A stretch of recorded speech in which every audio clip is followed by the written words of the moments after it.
بسم اللہ الرحمن الرحیم۔ حضرت عبداللہ بن حذافہ السہمی رضی اللہ عنہ کا واقعہ۔ حضرت عبداللہ بن حذافہ السہمی رضی اللہ عنہ ایک صحابی ہیں۔ ایک مرتبہ سیدنا حضرت فاروق اعظم رضی اللہ عنہ کے زمانے میں آپ روم کی طرف سفر جہاد میں تشریف لے گئے۔ اتفاق سے رومیوں نے آپ کو لشکر سمیت گرفتار کر لیا اور آپ کو پکڑ کر اپنے بادشاہ کے پاس لے گئے اور تعارف کرایا کہ یہ شخص آن حضرت صلی اللہ علیہ وآلہ وسلم کے صحابہ میں سے ہے۔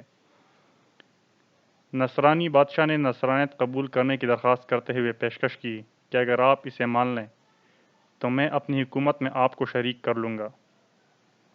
بادشاہ کی پیشکش پر حضرت عبداللہ بن حذافہ رضی اللہ عنہ نے بڑی بے نیازی اور جرأت سے جواب دیا کہ اگر آپ ساری دولت اور عرب کے تمام خزانے مجھے دے کر یہ چاہیں کہ میں پلک جھپکنے کے بقدر بھی اپنے آقا محمد صلی اللہ علیہ وآلہ وسلم کے دین سے پھر جاؤں تو یہ ہرگز نہیں ہو سکتا۔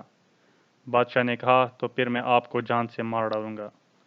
حضرت عبداللہ رضی اللہ عنہ نے جواب دیا کہ آپ جانیں۔ چنانچہ بادشاہ نے آپ کو سولی پر لٹکانے کا حکم دیا اور تیر اندازوں کو ہدایت دی کہ وہ آپ کے ہاتھ پیر کے قریب قریب تیر چلاتے رہیں تاکہ آپ کو دہشت زدہ کر دیں۔ اس درمیان آپ پر نصرانیت قبول کرنے کا زور ڈالا جاتا رہا مگر آپ برابر انکار کرتے رہے اور سولی اور تیر اندازی سے قطعاً مرعوب نہ ہوئے۔ پھر آپ کو سولی پر سے اتار دیا گیا اور بادشاہ نے ایک دیگچے میں پانی گرم کرنے کا حکم دیا۔ جب پانی کھولنے لگا تو بادشاہ نے ایک مسلمان قیدی کو بلوا کر دیگچے میں ڈلوا دیا۔ منٹوں میں وہ جل بھن کر سیاہ ہو گیا۔ پھر حضرت عبداللہ رضی اللہ عنہ سے نصرانیت اختیار کرنے کی درخواست کی۔ حضرت نے انکار کیا تو بادشاہ نے آپ کو بھی کھولتے ہوئے پانی میں ڈالنے کا حکم دیا۔ جب آپ کو دیگچے کی طرف لے جانے لگے تو آپ رونے لگے۔ بادشاہ نے سمجھا کہ شاید اب موت سے ڈر کر آپ اسلام چھوڑ دیں گے، اس لیے آپ کو واپس بلوایا اور نصرانیت کی دعوت دی، مگر حضرت نے صاف انکار کر دیا۔ بادشاہ نے پوچھا کہ پھر آپ کیوں رو رہے تھے؟ اس پر حضرت عبداللہ نے جو جواب دیا وہ اسلام کی روشن تاریخ میں آب زر سے نقش ہو گیا۔ ملاحظہ کیجئے اور ایک صحابی رسول کی ایمانی قوت پر سر دھنیے آپ نے برملا فرمایا، مجھے اس پر رونا آ رہا ہے کہ آج میرے پاس ایک ہی جان ہے جو اللہ کی راہ میں جلائے جانے کو تیار ہے۔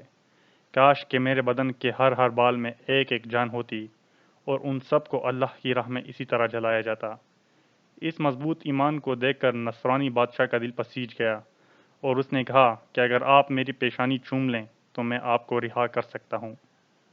حضرت عبداللہ نے فرمایا کہ سارے مسلمان قیدیوں کی رہائی کے عوض میں آپ کی شرط مان سکتا ہوں، اور جب بادشاہ نے سب مسلمان قیدیوں کی رہائی کا یقین دلایا تو حضرت عبداللہ نے بادشاہ کی پیشانی کا بوسہ لے کر پورے لشکر کو چھڑا لیا اور امیر المومنین حضرت عمر رضی اللہ عنہ کی خدمت اقدس میں حاضر ہو کر پورا واقعہ بیان کیا۔